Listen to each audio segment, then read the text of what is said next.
Mas eu quero apresentar para vocês a história da Hattie Green. Essa mulher ela nasceu no ano de 1934.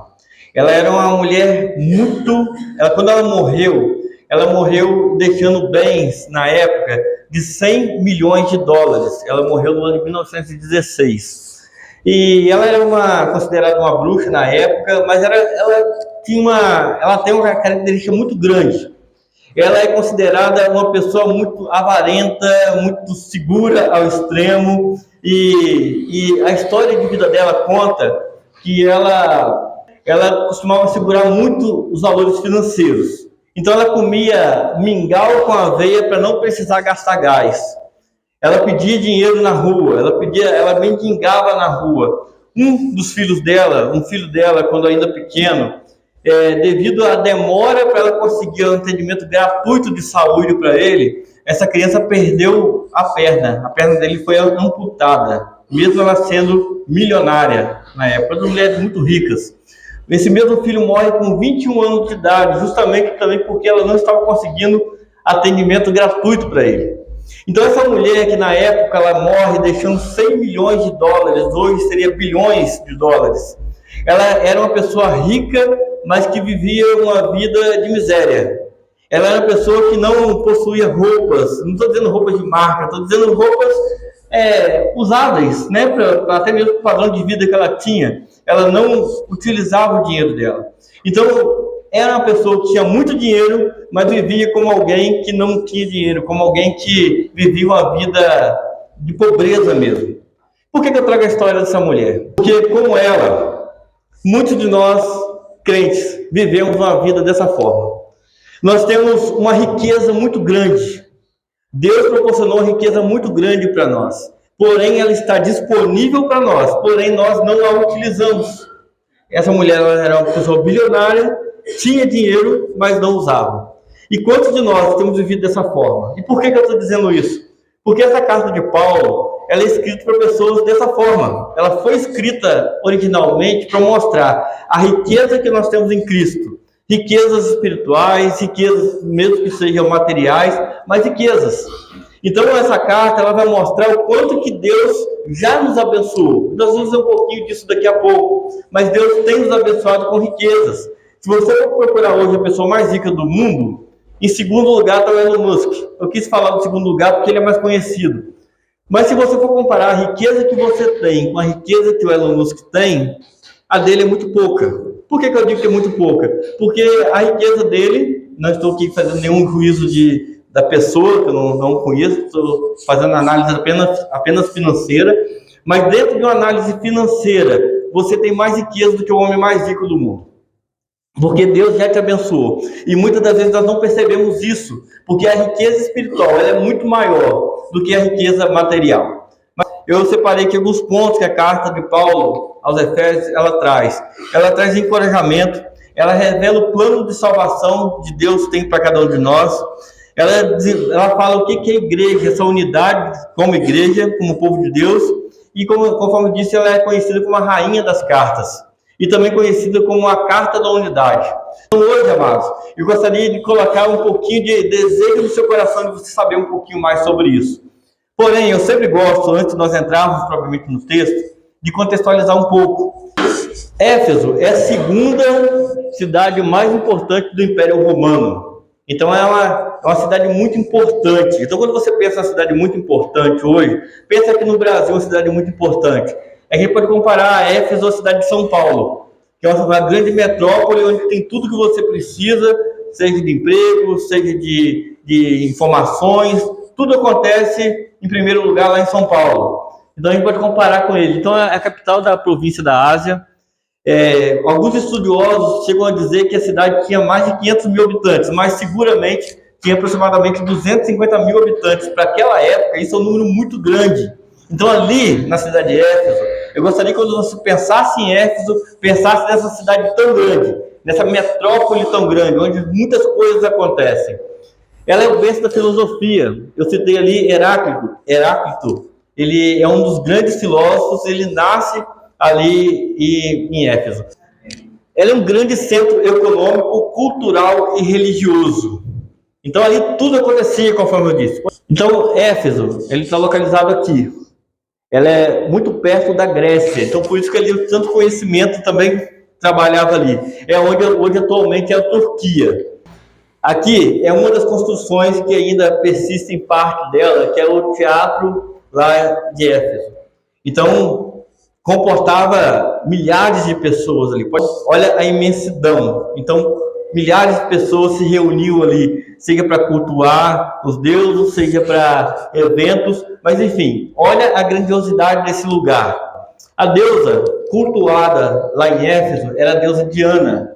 Não é igual hoje em dia, quando você chega na cidade e fala assim, qual que é a religião predominante aqui? Aí você vai falar assim, a religião tal. Aí você pensa assim, poxa, vai ser difícil evangelizar. Não, mas quando você tem ali uma deusa, que já é a deusa da cidade, ali você deveria cultuar essa deusa. Era a deusa da fertilidade, era a deusa do amor. Então, irmãos, nós contextualizamos um pouquinho, só um pouquinho do que é essa cidade. Uma grande metrópole, ali existia uma deusa, ali existia a questão da filosofia era muito grande, então assim, os intelectuais eram muito ouvidos.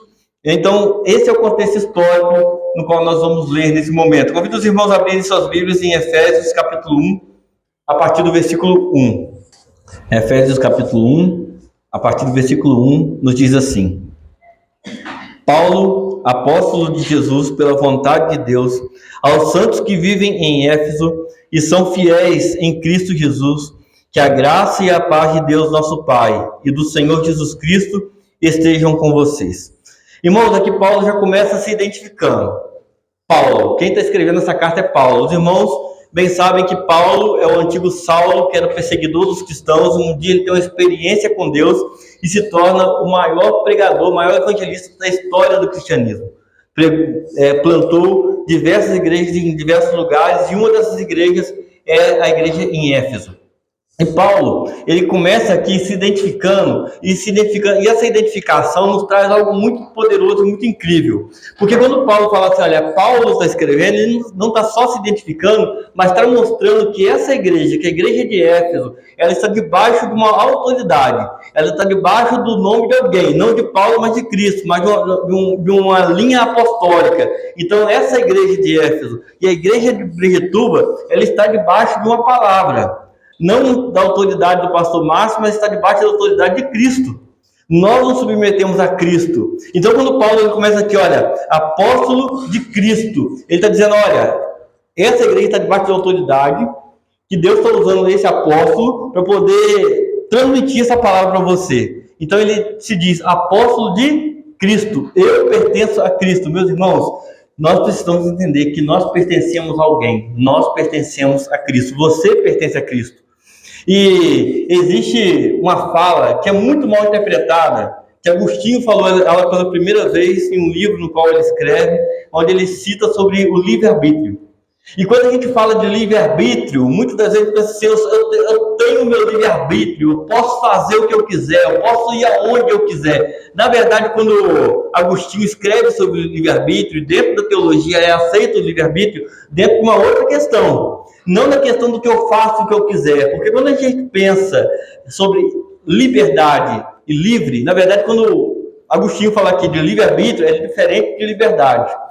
Liberdade é o que eu faço com o meu livre-arbítrio. Mas o livre-arbítrio que Agostinho traz, naquela época, ele fala sobre o livre-arbítrio de escolher entre o bem e o mal. Eu pertenço ao diabo, eu pertenço a Cristo. Esse é o meu livre-arbítrio. Eu escolho entre o bem e o mal. Mas escravo, eu sou ou de Deus ou do diabo. Essa escolha, ela pertence a nós. E o que Paulo está falando aqui, olha, eu pertenço a Cristo. No momento em que a igreja pertence a Cristo, no momento que eu pertenço a Cristo, eu sou escravo de Cristo e sou escravo da vontade de Cristo. E parece que isso é muito ruim. Poxa, pastor, então eu não tenho liberdade. Liberdade é o que eu faço mediante essa minha escolha. E quando eu escolho estar com Cristo, quando eu escolho pertencer a Cristo, eu dou testemunho de Cristo. Mas eu vou aprofundar um pouquinho mais sobre isso daqui a pouco. Mas ele diz aqui, ó, apóstolo de Cristo Jesus pela vontade de Deus. Ele está escrevendo não pela vontade dele. Quantas pessoas falam assim, nossa, eu estou com a vontade de pregar, eu estou com a vontade de pregar hoje. Não é a minha vontade. Eu não vou falar aquilo que eu quero falar. Nós não pregamos sobre nós pregamos sobre Cristo. A palavra é pura. Mas aqui o que Paulo está falando, olha, eu estou escrevendo pela vontade de Deus. Nós, como nós pertencemos a Cristo, nós nos movemos para Deus. Eu vou trabalhar para Deus. A palavra de Deus nos ensina o quê? Tudo que você fizer, quer comer, quer beber, faça tudo para quê? Para a glória de Deus. Então, quando nós, escravos de Cristo, nos movemos para Cristo, meus irmãos, é muito diferente. Porque, infelizmente, a gente tem vivido um tempo onde nós estamos bastante em cima do muro. Eu creio em Deus, eu acredito em Deus, mas eu quero viver do meu jeito. Eu quero ir onde eu quero ir, eu quero fazer o que eu quero fazer. E quando eu digo que nós estamos debaixo de uma autoridade chamada Cristo, chamada Jesus, nós estamos debaixo de uma autoridade chamada Bíblia. Nós temos a Bíblia como nossa única regra de fé e prática, a única. Não é o que o pastor fala, não é o que o seu amigo fala, é a Bíblia. Nós estamos fundamentados nela. Então a minha vida ela precisa ser norteada de acordo com aquilo que a Bíblia tem me falado cada dia. Então, irmãos, nós estamos debaixo de uma autoridade. Mas nós estamos debaixo de uma autoridade. É isso que Paulo está falando para essa igreja. E uma das coisas que dá uma confusão muito grande na cabeça das pessoas é o que Paulo fala aqui aos santos. Você percebeu que Paulo chamou aí esse povo de santo? Se ele escrevesse essa carta hoje para a Igreja Batista em Brejetuba, aos santos que estão em Brejetuba, para quem que seria essa carta? Porque, na verdade, tem uma grande confusão nisso, porque muitas das vezes nós entendemos que santo é aquele que já morreu. Uma determinada igreja costuma fazer uma canonização. Como que funciona a canonização? Eu vou falar muito por cima, muito superficial. Alguém morreu e alguém quer transformar essa pessoa em santo. Então, durante anos e anos se faz uma investigação, inclusive está sendo feita uma investigação agora para canonizar uma pessoa, mas durante anos e anos é feito um estudo, uma pesquisa na vida dessa pessoa para saber se essa pessoa realmente viveu uma vida de santidade. Ao concluir esse estudo, também é analisado se essa pessoa fez pelo menos 2 milagres, no mínimo 2 milagres. E aí sim, depois de um longo processo, essa pessoa se torna oficialmente santa. É muito bonito, muito interessante, porém não vejo biblicamente fundamento para isso. Mas o que Paulo está falando aqui é para pessoas vivas. Isso que dá uma confusão na cabeça da pessoa. Porque o que é ser santo? O que é ser uma pessoa santa? Não é simplesmente você ser canonizado santo. Quando é que eu e você nos tornamos santos? Quando é? O primeiro passo que eu quero dar para você é quando eu creio em Cristo. Mas o crer em Cristo não é simplesmente eu creio.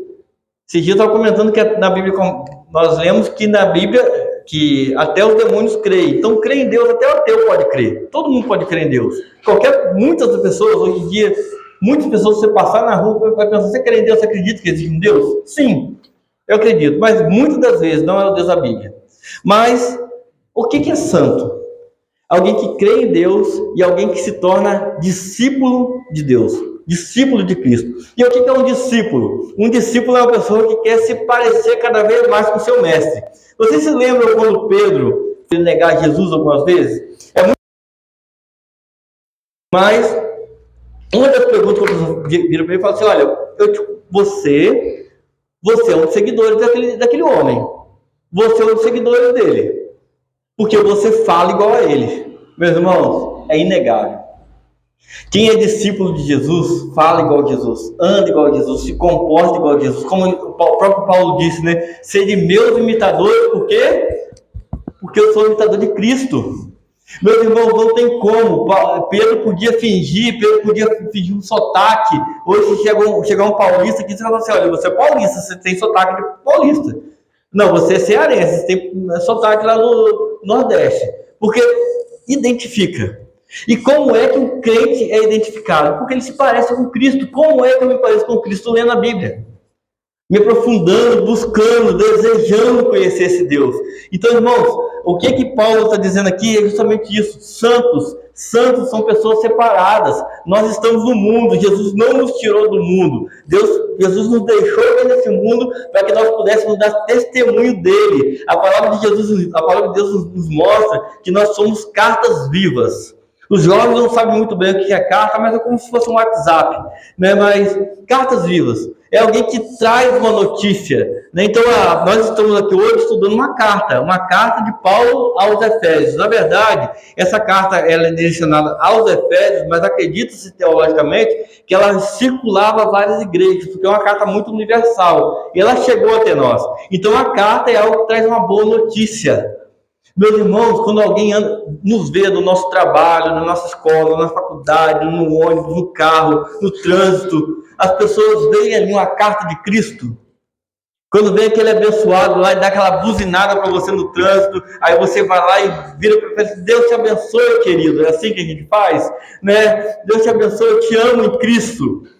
Nós precisamos ser essa carta de Cristo. E quando Paulo fala de santos, aqui em Efésios, a gente vai ver essa palavra pelo menos 9 vezes. Pelo menos 9 vezes Paulo está chamando essa igreja de santos, esse povo de santo. Então, amado, se eu fosse hoje, Paulo falaria ao povo santo que está na igreja em Brejetuba.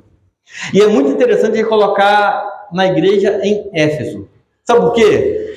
A igreja batista, ela está onde? Em Brejetuba. Essa igreja, irmãos, ela precisa ser relevante na cidade de Brejetuba, ainda que nós desejamos ardentemente ser relevantes para todo o Brasil, para todo o mundo, nós precisamos ser relevantes aqui na cidade. Então essa igreja era uma igreja relevante na cidade, mesmo em meio à perseguição, era uma igreja relevante. Eu tenho falado muito sobre isso, irmãos. Quando eu falo assim, olha, irmãos, eu não gostaria que nós passássemos no comércio pedindo doação, pedindo ajuda, sabe por quê? Porque somos nós que precisamos ir lá e ajudar o comércio.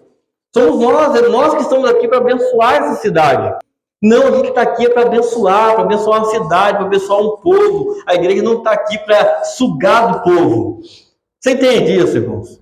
Uma igreja relevante não está aqui para poder ficar mendigando. Na verdade, nós estamos aqui para abençoar.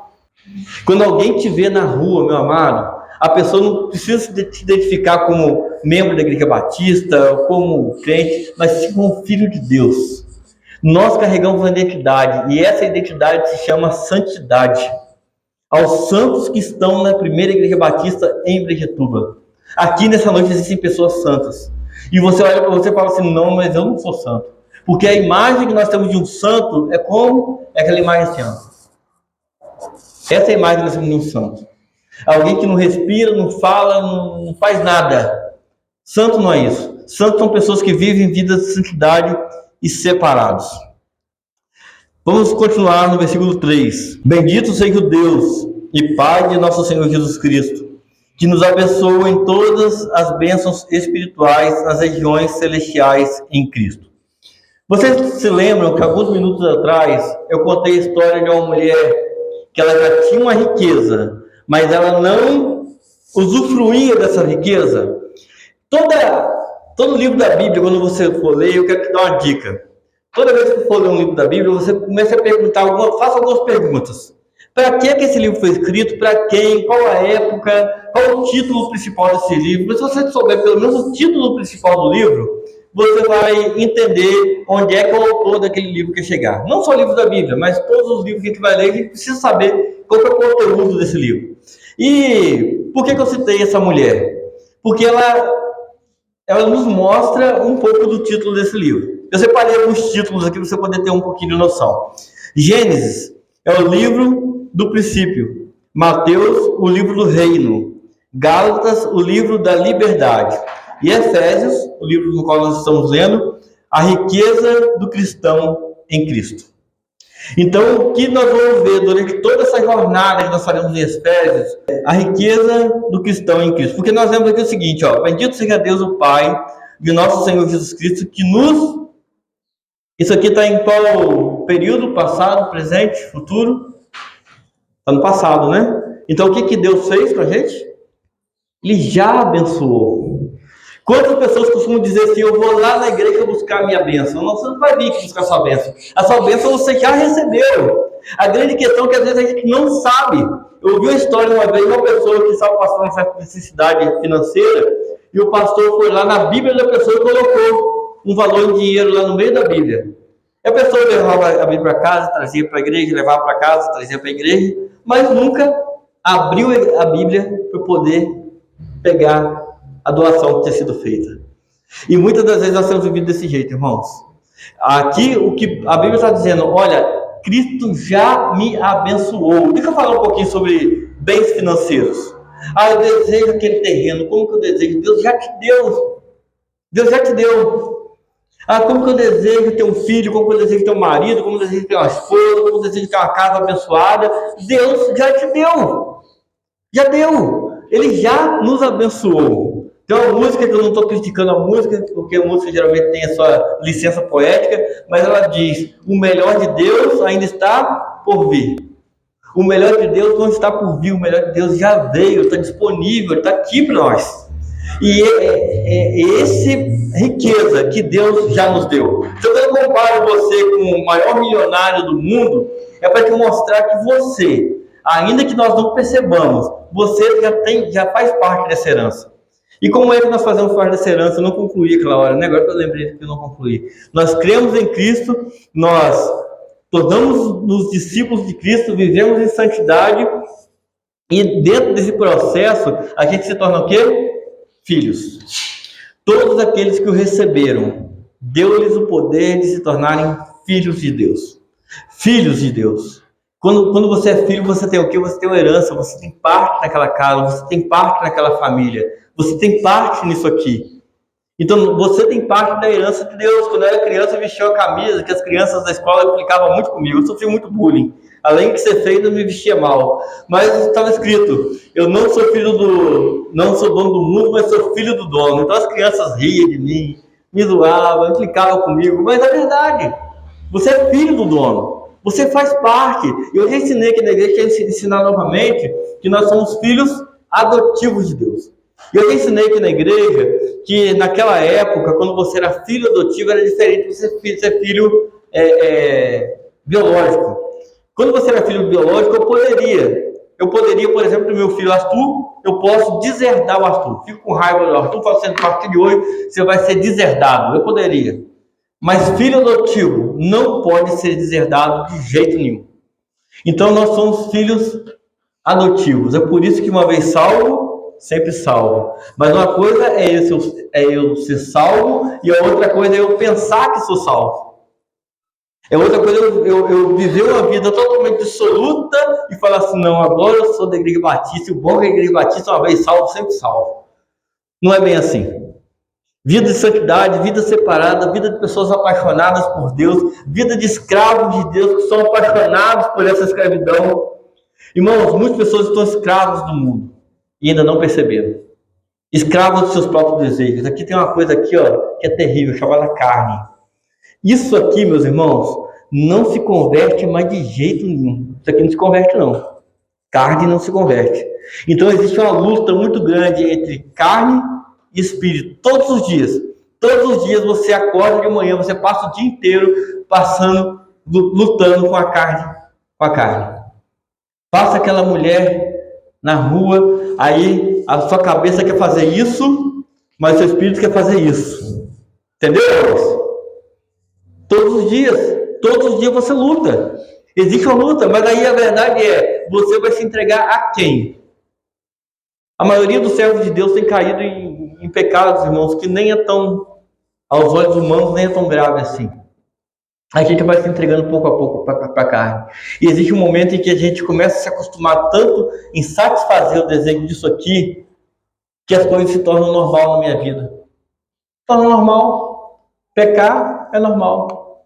Você pensa assim, olha, eu não vou beber Coca-Cola nunca mais na minha vida. Aí você passa no supermercado, vou só comprar Coca-Cola para deixar de enfeite lá em casa, arrumadinha ela bonitinha. Não deixa a Coca-Cola lá, tão bonitinha, recordação, né? Aí fica lá. Aí você fala assim, vou colocar a Coca-Cola na geladeira, vai que aparece uma visita. Aí você vai lá e coloca a Coca-Cola na geladeira.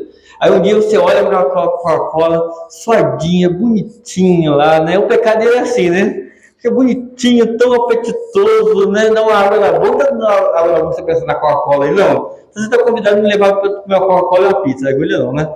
Mas pode estar me convidado, mas você está ali, hoje eu vou só, não vou beber Coca-Cola não, vou só passar a mão nela, só tocar um pouquinho na Coca-Cola. Que mal tem que passar a mão na Coca-Cola? Mal nenhum. E aí a gente vai fazendo o quê? se torna normal. Aí todo dia você vai ali e passa a bola com a Coca-Cola. Todo dia. Aí um dia você fala assim, deixa eu só sentir aquele barulhinho. Aí você vai lá e vai só... Nossa, que barulhinho bonito. Deixa eu sentir o cheiro da Coca-Cola. Daqui a pouco você quer tomar aqueles 2 litros de Coca-Cola, você não sabe nem como. E o pecado é assim. O pecado é assim, olha. O que tem você conversar com aquele homem, com aquela mulher no WhatsApp? O que tem? Eu não estou fazendo nada mesmo. Estou só conversando, estou só flertando. Nós, muitas das vezes, a gente não corta o pecado. A gente não corta o pecado. E pessoas santas cortam o pecado, quando sente o cheiro do pecado, corta o pecado.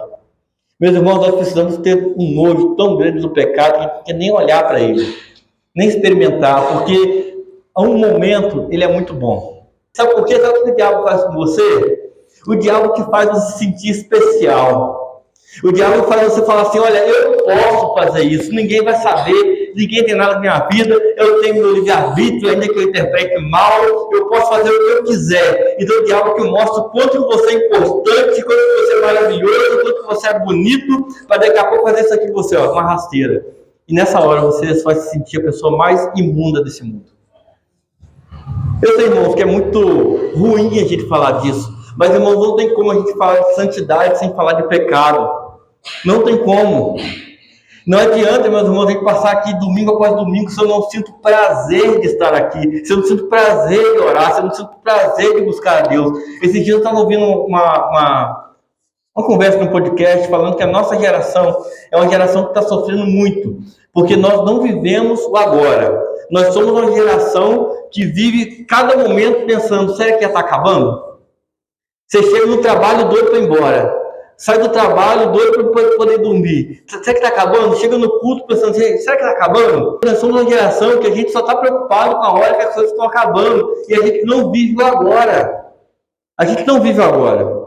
Então, irmãos, sentir prazer é falar, hoje eu vou adorar a Deus, eu vou adorar com o meu melhor, eu vou me desligar, porque Deus é tudo. Lembra quando eu disse agora, muitas pessoas falam assim, eu larguei tudo, larguei emprego, larguei família, larguei minha cidade, larguei minha casa, larguei tudo por Deus. Não, larguei algumas coisas para me ter o tudo. Nós precisamos estar dispostos a largar algumas coisas para ter o tudo que é Deus. Eu não estou dizendo para você ir embora do igreja tudo, não, pelo amor de Deus, tem muita gente falando para ir embora, não vai embora não. Mas o que eu estou dizendo é, você precisa largar aquilo que você pensa que é tudo na sua vida, para que você possa viver uma vida de santidade verdadeira diante de Deus.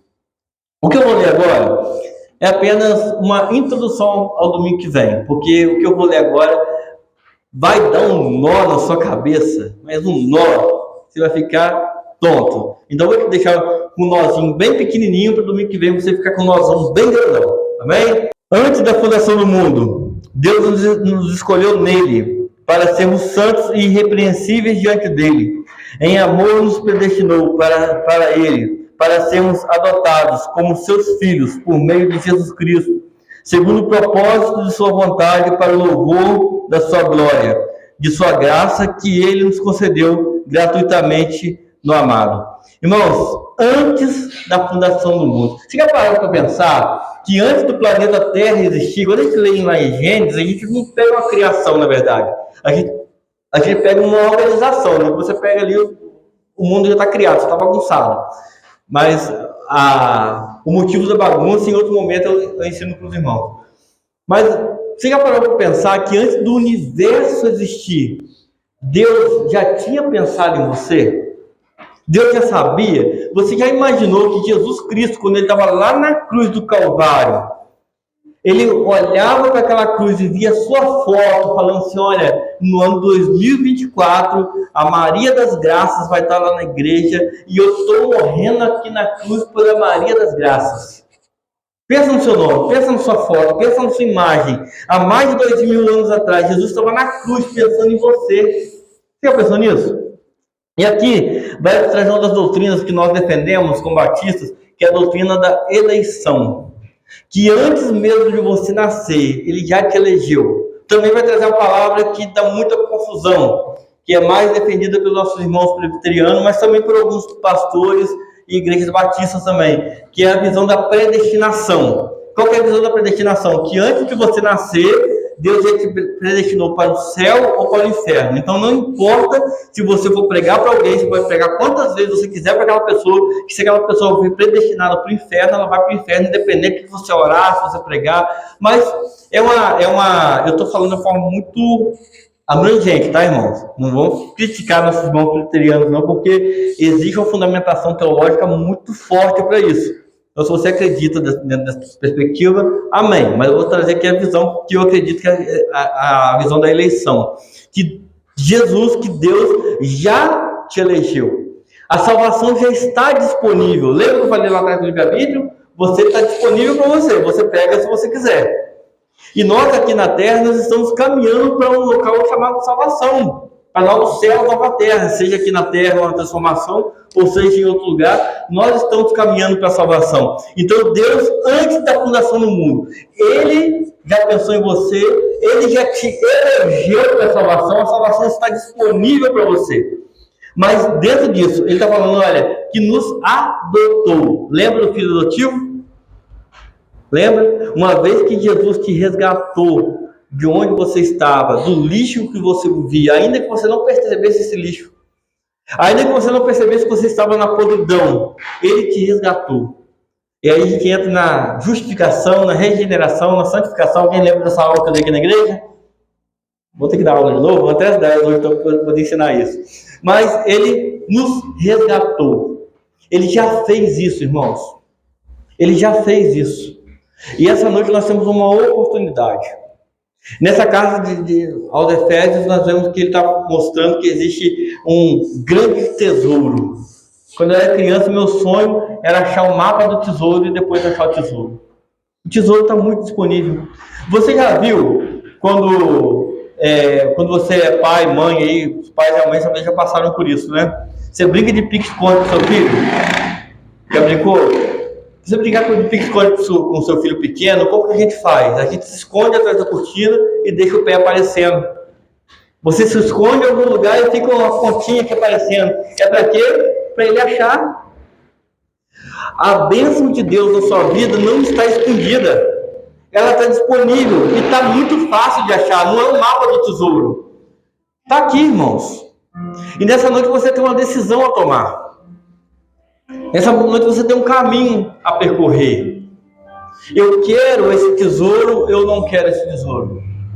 Eu quero de fato viver uma santidade que vale a pena viver, ou eu quero viver lá fora. Jesus disse que a gente deve ser quente ou frio, porque o morno ele vomita. Sabe o que é o morno? É aquela pessoa que não sabe se ela está no mundo ou se ela está com Deus. Uma hora ela está no mundo, outra hora ela está com Deus. Domingo ela é crente, mas segunda-feira que não é crente, mas já está xingando, já está fazendo um montão de coisa errada, já está comprando e não pagando, já está fazendo um montão de coisa errada. Mas domingo daqui, te adorando, Senhor. Será que isso é filho? Será que isso é santidade? Hoje eu estou aqui, daqui a pouco você está lá fora reclamando, meu Deus do céu, 9h05 o pastor terminou o culto, nunca mais eu volto nessa igreja. Nunca mais. Porque o meu prazer é estar lá em casa. Daqui a pouco está passando fantástico. O fantástico vai acabar, meu Deus do céu. Né? O que está trazendo alegria no meu coração? Meu irmão, no dia que você deixar de ficar em cima do muro, quem é que conhece a historinha do cima do muro? Se todo mundo levantar a mão, você é obrigado a contar a historinha lá de cima do muro lá. E se eu contar errado, alguém me corrige. Toda vez que eu vou contar essa história, eu conto errado. O professor estava em cima do muro. E os anjos de Deus no lado, vem pra cá, vem pra cá, vem pra cá. E os anjos do diabo do outro lado, de bracinhos cruzados, tranquilo. E os anjos de Deus, vem pra cá, vem pra cá, vem pra cá. E o homem, em cima do muro, vira e fala assim, olha, não estou entendendo.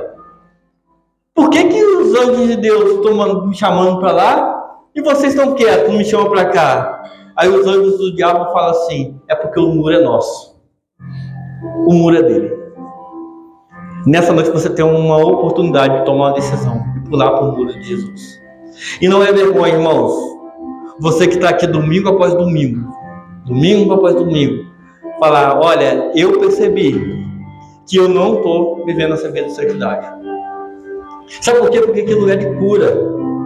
Eu sempre falo aqui na igreja o seguinte, Você só vai no hospital quando você está doente.